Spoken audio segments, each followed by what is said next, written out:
Halo teman-teman semua, hari ini kemarin banyak banget yang request di DM aku, minta jelasin dong tentang penatakan selerai gitu kan. Nah, kebetulan karena aku diplomat, jadi kayak kurang kredibel gitu buat jelasin penatakan selerai. Dan sekarang aku ngundang salah satu sahabat aku dari Kemlu, Mbak Cita. Apa kabar Mbak Cita? Baik, alhamdulillah. Aduh, kok jadi deg-degan? Ya, buat teman-teman yang nonton video aku, Mbak Cita ini sahabat aku dari lama banget, dari aku masuk ke Kemlu, dari masuk ke ASEAN. Ini ada tamu juga nih, ada anaknya Mbak Cita nih gitu. Jadi Mbak Cita ini sahabat aku dari 2016 kali ya kita kenal ya, sampai aku udah waktu itu sempat berkunjung waktu Mbak Cita penempatan ke Korea gitu, dan masih terus bersahabat sampai sekarang. Nah, buat menjawab rasa penasaran teman-teman yang pengen banget jadi penatakan selerai, nah kita mulai aja bincang-bincangnya sama Mbak Cita hari ini ya gitu. Mudah-mudahan Kenalan dulu dong Mbak. Jadi Mbak Cita ini asalnya dari mana, sekolahnya di mana, lulusan apa gitu. Oke, ya makasih ya Talita udah diajak ngobrol-ngobrol nih di Zoom-nya Talita yang subscribernya juga udah lumayan banyak ya. Udah banyak ya, sampai banyak gitu kan. Dulu mungkin awalnya Talita ini juga kan, iseng gitu ya. Tapi ternyata dari mulai diskusi dari pertanyaan orang-orang sampai skincare sampai macam-macam ya. Jadi menyalurkan hobi di kala pandemi. Untung ada pandemi ya, jadi belajar ngedit video dengan profesional gitu. Oke Mbak, sekarang Cita, temennya Talita, sekarang dulu tuh namanya BPKRT ya, bendaharawan dan penata rumah tanggaan. Tapi sejak tahun 2020 kita udah jadi jabatan fungsional, itu namanya jabatan fungsional penatakan selerai atau JFPK disingkatannya. Masuk Kemlu itu dulu tahun 2010 aku lulusan dari BINUS, dulu ambil jurusan sistem informasi sama jurusan akuntansi tuh. Jadi udah 10 tahun lah ya di Kemlu, lumayan juga ya, mau 11 tahun lah. Lumayan juga ya, jadi mungkin udah mau hampir penempatan kedua lagi nih ya Mbak ya. Ya mungkin, kayaknya sih, tapi masih dalam antrian. Masih dalam antrian panjang. Jadi teman-teman tuh banyak yang penasaran Mbak, kayak sebenarnya penatakan selerai ini tuh job desk-nya apa sih, terus jurusan apa aja sih yang bisa diterima di Kemlu untuk penatakan selerai. Mungkin dari jurusan dulu ya, kira-kira sebenarnya dari jurusan apa aja sih yang bisa masuk untuk jadi PKRT ini gitu. Oke, jadi kalau cerita dulu waktu angkatan 2010 ya, itu yang jelas penatakan selerai ini pekerjaannya itu kita sebagai pendukung teman-teman yang istilahnya kita itu unsur penunjang ya. Karena kita nanti bergeraknya itu di bidang keuangan, di bidang SDM, kita menangani barang milik negara, aset, BMN gitu kan. Nah, yang jurusan yang memang kalau kita lihat di kemarin kan terakhir ada penerimaan CPNS ya, Tal? Ya, makanya nih teman-teman pada nanya, Kak bahas dong yang PKKRT, karena kan aku cuma ngebahas diploma terus kan, jadi kayak yang PKKRT sama Petkom ini pada DM, Kak bahas dong biar kita juga ikutan terbantu waktu ujian. Yang minat juga ya? Mungkin, iya. Jadi penatakan selerai ini kalau dilihat yang 2021 ini, yang tahun ini penerimaan kemarin itu jurusan yang dibutuhkan itu dari S1 ya. S1 itu ada manajemen akuntansi, S1 administrasi bisnis, terus kalau nggak salah administrasi niaga, administrasi fiskal, perpajakan, administrasi publik, sama administrasi negara. Nah dulu itu pernah waktu sebelum angkatanku tahun 2010 itu udah S1, tapi sebelumnya pernah D3, cuma kan mungkin kebutuhan makin kesini yang dibutuhkan itu dari S1 gitu. Cuma jurusannya itu aja, terbatas di administrasi sama ekonomi ya. Tadi ada manajemen, akuntansi, habis itu administrasi yang tadi udah disebutin itu. Itu sih kalau yang penatakan selerai yang kemarin tahun ini ya, tahun ini Kak. Tapi kadang-kadang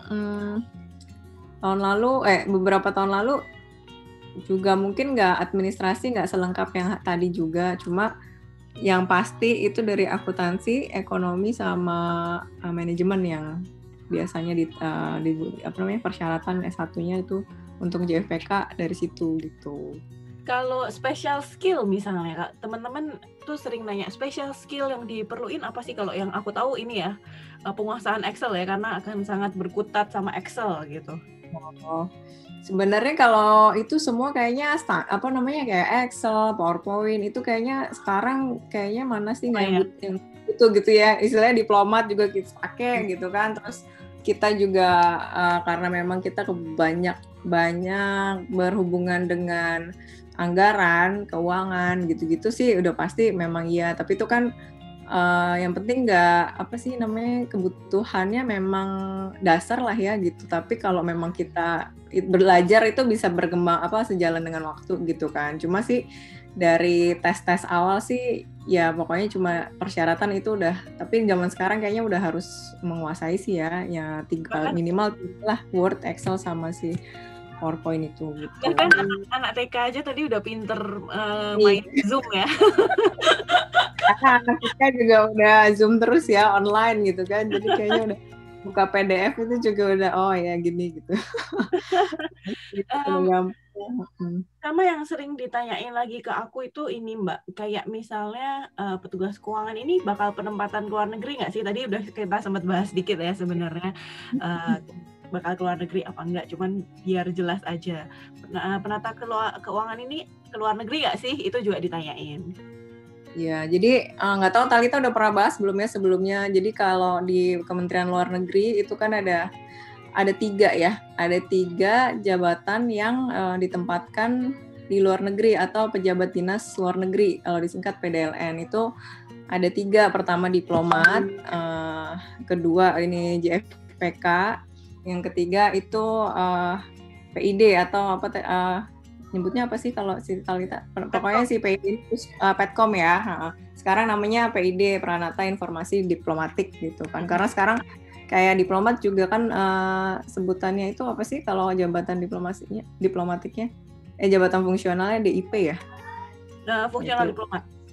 Fungsional fungsinya diplomat gitu ya. Jadi ada 3 itu yang memang ditempatkan, maksudnya kita kan kayak sistem ini ya, jadi kita baru masuk tuh biasanya diklat dulu pengalaman diklat itu 1 tahun ya, habis itu kita habis diklat ditempatin kita muter nih ya kan di Kementerian Luar Negeri, habis itu habis itu kita sempat waktu itu ada magang ya Tal? Iya, aku magangnya di Vietnam. Mbak Cita magang di mana? Aku magangnya di Kazakhstan. Oh, mirip dong sama orang sana ya, ngeblend. Jadi kayak ada magang itu kalau diplomat 3 bulan ya, Tal?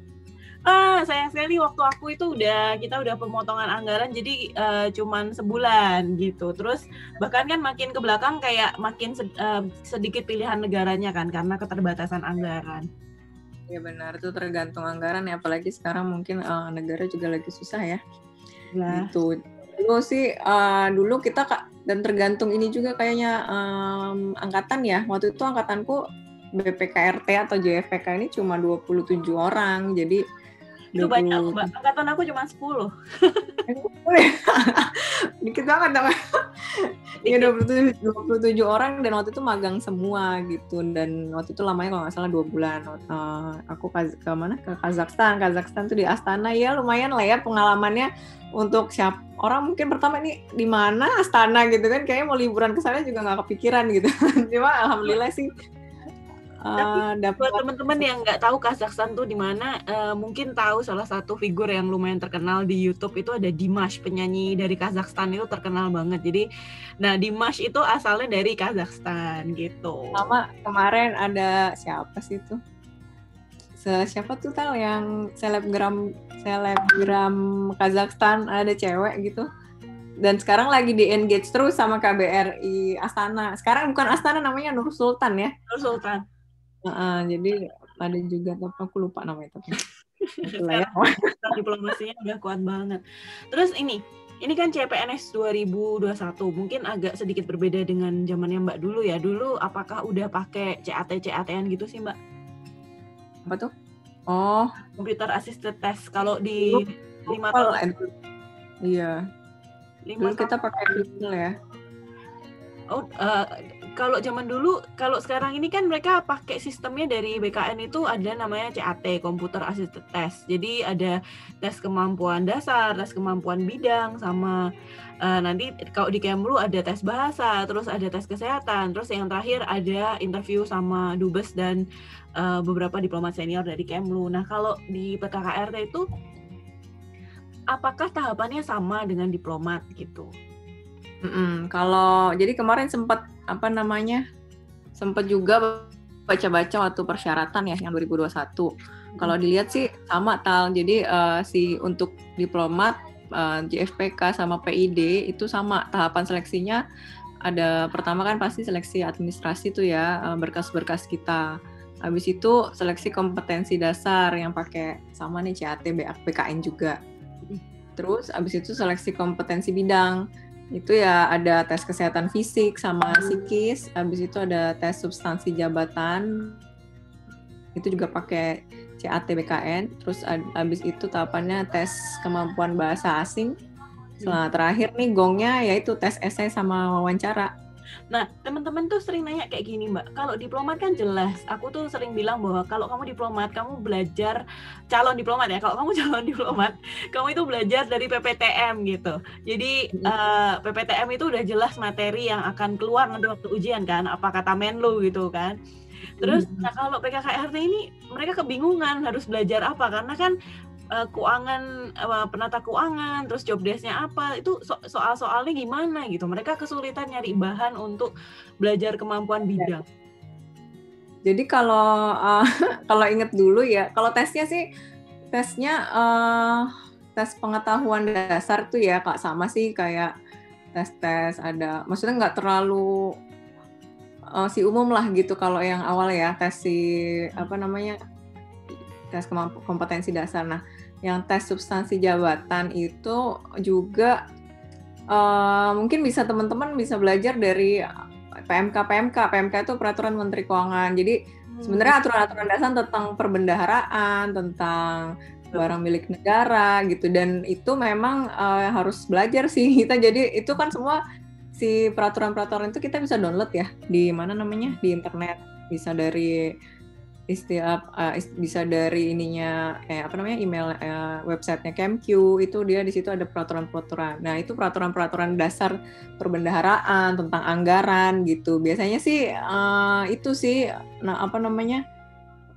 paling nggak kita itu paham gimana sih tentang akuntansi pemerintahan gitu, gimana sih, cuma nggak sampai detail ya Tal, maksudnya belum sampai yang substansi banget gitu, nggak sih, cuma yang baru awal-awal aja gitu, kayak tentang kamu misalnya istilahnya posisi Menteri Keuangan tuh sebagai apa sih gitu, terus yang gitu loh, dan belum kayak fokus ke detail atau Kemlunya gitu, tapi masih pengetahuan tentang anggaran gitu. Nah, kalau inget dulu waktu wawancara, waktu itu pertanyaannya gini, kamu baca koran nggak gitu kan? Baca koran nggak? Nah, sekarang apa isu yang lagi hangat di masyarakat tentang ini ya, tapi bukan tentang politik, bukan tentang beda ya sama JPK sama diplomat gitu, tapi tentang ekonomi lah gitu. Nah, itu tuh ditanya gitu. Ya udah, terus ya ingat-ingat aja kemarin, berita ini nih, jadi memang harus banyak mengikuti perkembangan lah ya terkait negara kita atau hubungan, pokoknya yang lagi istilahnya terkait ekonomi atau yang lagi hangat lah ketika itu gitu lah ya, waktu wawancara gitu.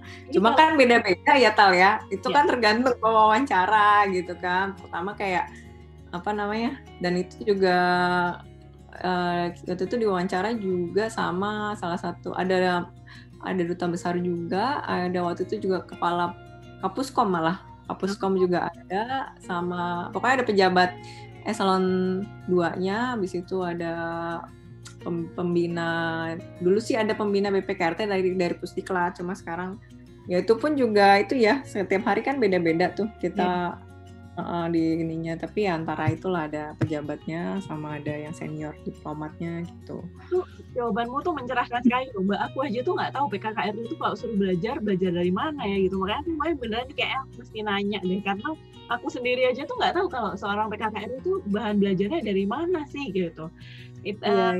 Menurutku jawabannya cukup memuaskan ya. Jadi teman-teman bisa belajar dari website Kementerian Keuangan, terus tadi belajar tentang kebendaharaan, dan sebetulnya juga itu tadi kunci utama adalah tetap harus up to date meskipun kerjaannya bukan di depan layar, tapi seorang penata keuangan juga dituntut untuk selalu up to date dengan berita yang sedang terjadi saat ini gitu loh. Yang jadi ini yang gawatnya adalah millennials ini atau Gen Z ya sekarang mungkin yang daftar ya. Gen Z ini kayaknya mungkin nggak baca koran gitu. Koran benda apa itu gitu.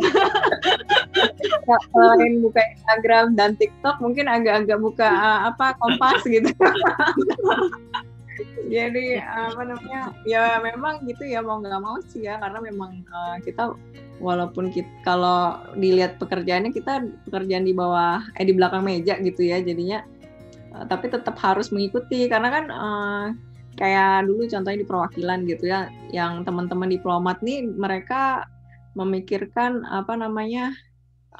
kita mau ngapain nih, apa yang bisa bikin hubungan diplomatiknya lebih itu, dan biasanya kita kan selalu ikut bahas bareng ya sesama home staff, dan kita sebagai bendahara BPKRT atau JFPK-nya di situ memikirkan gimana caranya mendukung dari sisi anggaran ini bisa berjalan gitu kan, terus sama-sama memikirkan gimana dengan ya mau nggak mau kan anggaran pemerintah kan terbatas kan, yang kita ikut bantu lah gimana caranya visi misi perwakilan itu tercapai dengan anggaran yang memang kita dikasihnya memang gak banyak gitu kan. Sebenarnya ya kita udah dikasih kan setiap perwakilan ada istilahnya DIPA-nya itu anggarannya 1 tahun sekian gitu kan. Nah itu gimana caranya, kadang-kadang kan untuk bikin sesuatu yang besar gitu ya, seperti Talita misalnya ada festival Indonesia gitu. Nah itu selain teman-teman diplomatik juga yang cari ini, ya kita juga bantulah gitu gimana bisa terlaksana tapi dengan budget yang juga mencukupi gitu lah. Ya, kalau teman-teman dengerin omongannya Mbak Cita nih bisa jadi ada bocoran-bocoran yang keluar tuh. DIPA itu kepanjangannya apa? Yo, nanti ditanyain tuh.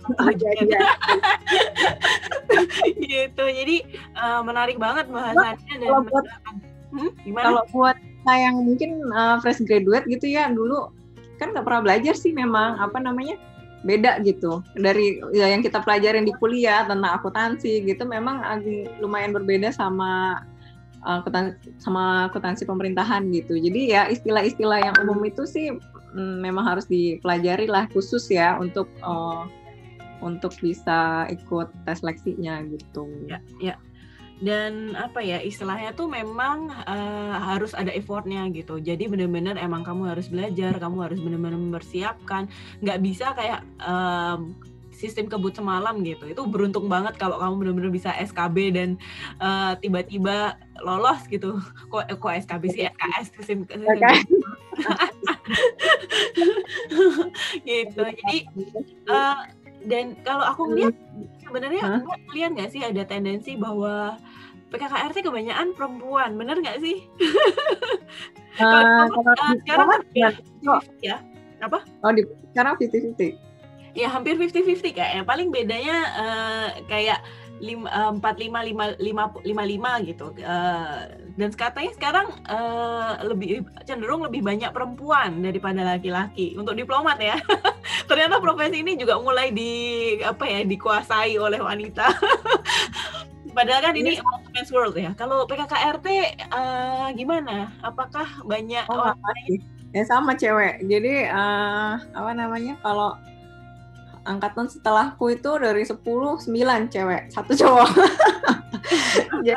jadi memang banyak perempuan sih ya. Nah, tapi yang cowok pun kalau lihat pekerjaan sih tuh kita nggak ini ya. Maksudnya kita nggak lihat nggak ada lebih cenderung ke cewek apa cowok gitu. Yang jelas apa namanya, yang jelas mau belajar aja itu sih sebenarnya. Kalau di perwakilan itu karena khususnya di perwakilan ya, kalau di perwakilan tuh kita mengurus semuanya soalnya.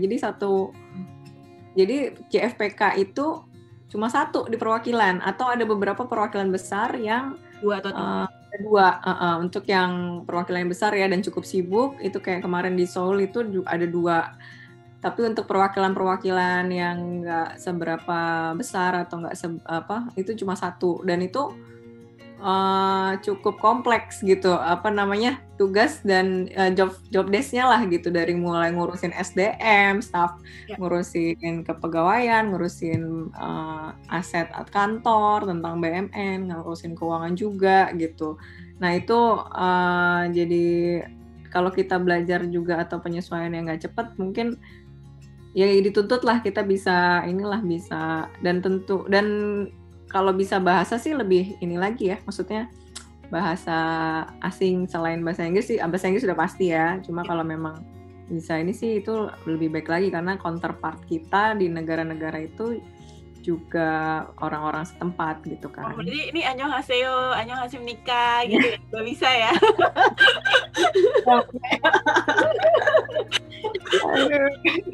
Kayaknya belajarnya malah sama Talita kalau bahasa Korea. Ini mungkin kalau teman-teman penasaran ya, sebenarnya PKKR itu karena proses seleksinya sama kayak diplomat, jadi semuanya tuh hanya nomor, jadi nggak ketahuan ini cowok atau cewek gitu, dan benar-benar yang lulus ya karena memang mereka kompeten gitu. Jadi yang dilihat bukan dari jenis kelaminnya, tapi benar-benar merit based, dan kebetulan mungkin yang kompetensinya masuk saat ini tuh lebih banyak cewek gitu. Jadi cowok cewek sama aja, lebih ke bagaimana kalian bisa memenuhi tuntutan pekerjaan kayak gitu. Dan dulu jujur ya Tal, kayak waktu seleksi itu dulu tahun 2010 itu nggak nyangka kalau ternyata peminatnya tuh banyak banget gitu. Jadi aku tuh maksudnya nggak pernah, ya kan sebelum di sini kan di swasta ya. Jadi waktu apply ke Kementerian Luar Negeri itu, aku pikir ya udah kayak biasanya di perusahaan swasta lah gitu, mungkin ya berapa banyak lah gitu. Nah pas lagi tes pertama tuh kan kalau nggak salah di Kemayoran. Yes, di stadion Kemayoran itu, dan kaget banget sih waktu itu, kayak udah sampai masih waktu itu jam 7 udah sampai jam 6 jam setengah 7 masih nunggu lah gitu, nggak mendekati venue gitu kan, nantilah paling masih gitu. Cuma ternyata pas lagi tuh udah kayak ngantri konser ya. Jadi kayak kaget gitu kan, dan kayak waduh, jadi ini gimana nih gitu kan, jadi agak ya emang udah jalannya ya, dan memang mungkin itu, tapi ya memang harus benar-benar dipersiapkan gitu kan untuk bisa, kalau memang benar-benar pengen masuk ke sini gitu. Jadi lumayan ini, nggak tahu kalau diplomat sih udah pasti banyak gitu kan ya. Dan JFPK ini walaupun mungkin orang kan ini jabatan ya, JFPK ini kan memang, dan diplomat juga adanya juga cuma di Kemlu gitu kan, di tempat lain kan nggak ada gitu. Jadi memang ya benar-benar harus dipersiapkan lah gitu. Kalau memang insya Allah ya, kalau emang rezeki jodoh nggak kemana gitu kan. Dan apa ya, mungkin kalau aku lihat teman-teman itu juga banyak nanyain standar TOEFL-nya emangnya harus berapa sih Mbak kalau PKKRT itu dulu? Kalau dulu iya, kalau sekarang sih kemarin sebentar ya, aku juga agak lupa. Kalau si diplomat berapa Tal? 550 sih, kayaknya cuma beda 50 apa ya, PKKRT 500 kayaknya. Tes ini, iya 500 Tal. Gitu. 500 untuk JFPK. Ini soalnya tahun ini tuh banyak banget, jadi tahun ini itu banyak jabatan dibuka juga, jabatan fungsional ya, selain 3 itu gitu loh. Jadi ada analis organisasi, jadi analis pengembangan kompetensi gitu. Jadi lebih mengerucut lagi ya, seperti arahnya presiden kan memang nantinya akan banyak japfung gitu daripada struktural gitu. Jadi ini banyak banget dari, ada kali seberapa ya nih, bentar ya. Ini sih, iya benar. Jadi si penatakan selera ini untuk IPK-nya minimal 2,75. But I don't suggest you ya. I mean like kayak kalau IPK lu 2,75 kamu nggak akan ada di ranking atas gitu loh. Benar. Tapi apa namanya, untuk TOEFL itu 500 ya. IELTS atau IELTS minimal 5,5. Ya. Sama pelamar yang menguasai bahasa asing lain selain bahasa Inggris, yaitu bahasa Arab, Cina, Rusia, Prancis, Spanyol, Jerman, Jepang, atau bahasa Korea, memiliki sertifikat penguasaan bahasa asing tersebut. Ini apa? Kalau Mbak masih ingat ya, ini kan kata cewek juga. Dan bocorin dikit dong pertanyaan-pertanyaan dari Dubes, apa sih yang boleh teman-teman tahu, mungkin yang nggak rahasia-rahasia amat pertanyaannya waktu interview. Ada nggak pertanyaan berkesan gitu? Enggak, cuma itu aja ditanyain. Cuma dari situ gitu. Cuma dari situ, iya baca koran nggak? Terus kata apa sekarang berita atau isu yang kamu tahu tentang ekonomi gitu kan? Ya terus abis itu pertanyaannya ngalir ya. Setelah kita jawab, abis itu menurut kamu gimana gitu kan? Jadi nggak cuma tahu tentang apa, tapi menurut kamu gimana? Kamu setuju nggak dengan kebijakan pemerintah? Bla bla bla gitu loh. Jadi kita juga dimintai pendapat pribadi ya tentang misalnya masalah yang lagi bergulir di masyarakat atau di Indonesia.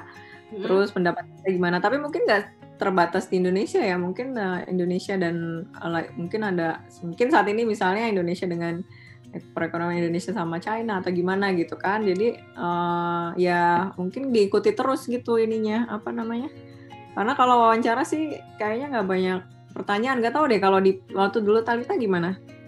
Dulu sempat yang menurut aku lumayan berkesan dan sampai sekarang nggak lupa, itu ada beberapa pertanyaan. Yang pertama ini ditanya juga soal pasangan hidup karena masih single kan waktu itu. Ditanya, ntar kalau kamu dapat bule gimana gitu. Waktu itu sih aku jawabnya aku mengutip Lady Gaga, Mbak.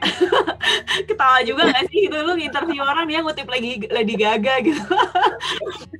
Lady Gaga tuh dalam satu interviewnya dia pernah bilang bahwa kalau kamu suruh milih pekerjaan atau cinta, pilihlah pekerjaan gitu, karena pekerjaanmu nggak akan bangun di sampingmu dan bilang honey I don't love you anymore gitu. Aku sih bilangnya gitu ya, theoretically gitu ya, tapi nanti kalau udah ketemu the one mungkin ya kayak bakal nangis gitu, kayak wah tidak gitu. Oh ya, pertanyaan gitu-gitunya sih ada sih ya ditanyain, cuma aku udah nggak inget sih karena kayak fokus ke pertanyaan ini gue harus apa nih gitu loh. Jadi ya pengantar gitu sih pasti ada ya, apa udah nikah apa belum gitu waktu itu. Terus cuma nggak inget sih kalau waktu itu udah nikah sih posisinya ya. Oh, udah. Okay. Belum. Lupa ya, 2010 belum, orang nikah 2012. Iya belum nikah waktu itu. Jadi tapi kayaknya sih nggak ada pertanyaan yang spesifik kayak gitu sih. Ya tergantung sama si penanya sih ya. Jadi emang kalau lagi iseng gitu ya mungkin dia nanya juga. Ya, tapi yang jelas siapin jawaban-jawaban yang menurut kalian cukup cerdas. I don't know if quoting Lady Gaga is considered smart or not. Siapinlah pertanyaan apa ya istilahnya backup plans gitu, pertanyaan cadangan kalau kamu ditanya yang seperti itu gitu. Iya benar. Ya pertanyaan kadang-kadang juga cukup mengagetkan sih ya, bisa out of the box juga gitu ya. Banyak berdoa juga yang pasti, jangan lupa ya. Jadi selain mengupdate knowledge gitu, jadi banyak berdoa juga, minta restu sama orang tua sebelum berangkat. Ini pertanyaan terakhir nih, Mbak Cita kan sudah berkeluarga, terus ada beberapa yang nanya sama aku kayak gini, kalau selain diplomat, kita itu dapat fasilitas lain nggak sih gitu? Maksudnya juga difasilitasi nggak sih oleh negara? Misalnya anaknya gimana, suaminya gimana, kayak gitu. Jadi kalau masalah fasilitas sendiri itu untuk diplomat sama untuk semua ya. Tadi yang 3 tadi untuk yang ditempatkan pada pejabat dinas luar negeri itu yang ditempatkan ada diplomat, JFPK sama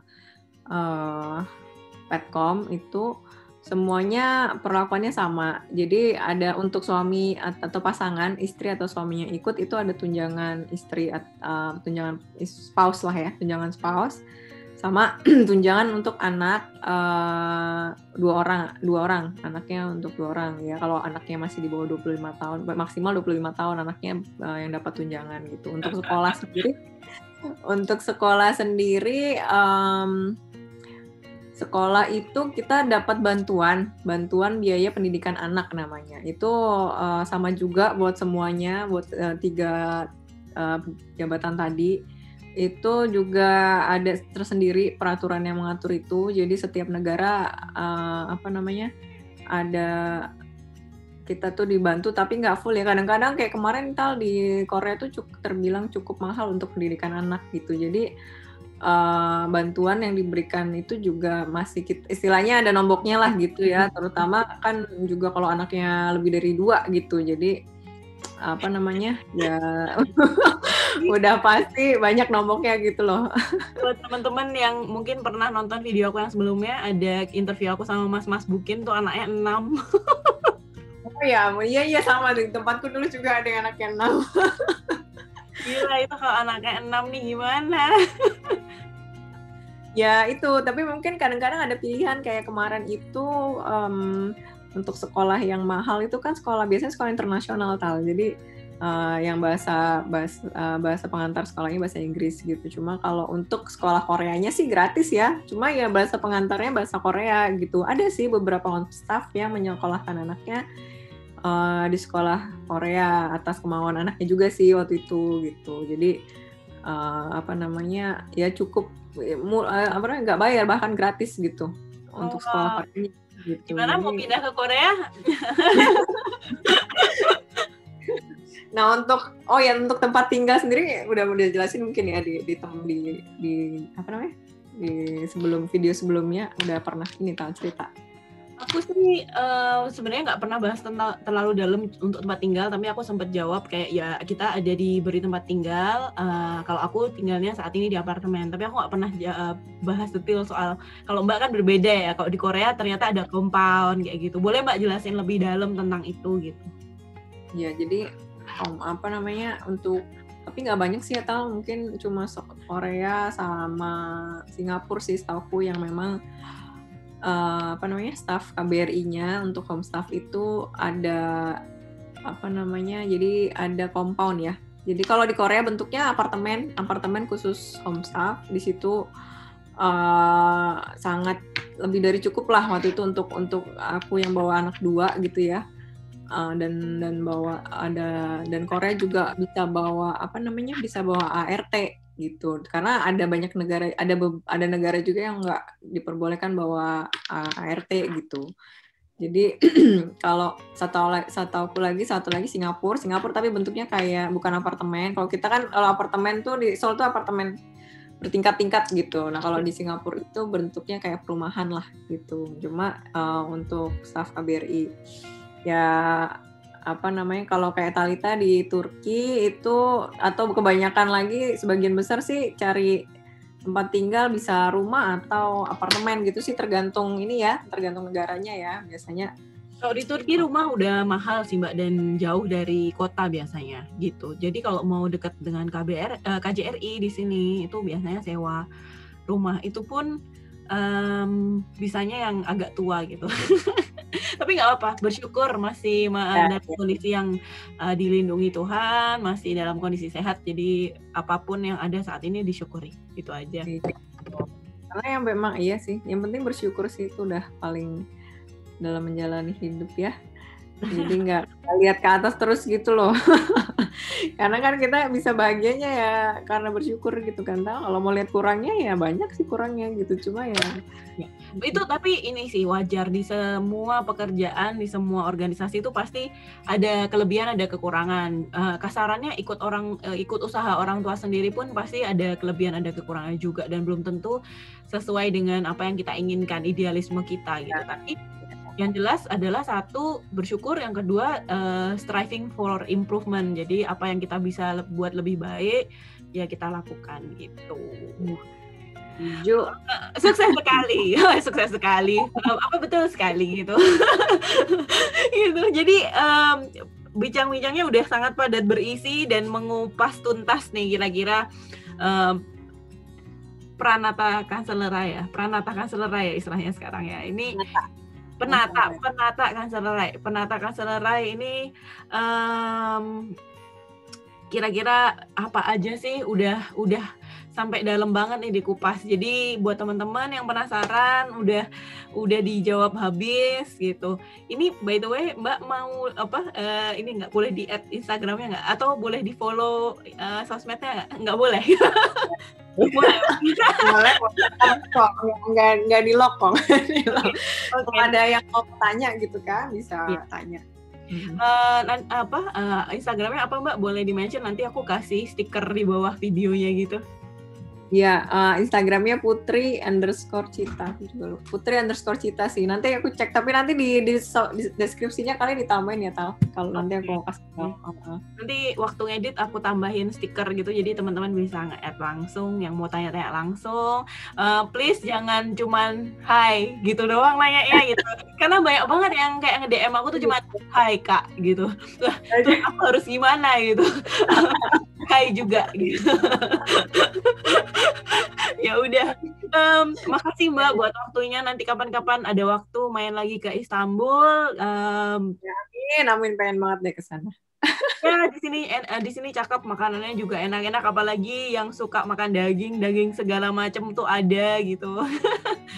Benar, ya mau deh Tal nanti ya, insya Allah kalau udah keadaan kondisi udah membaik ya, moga-moga juga yang nonton ini semua sehat, nggak ada yang sakit-sakit gitu.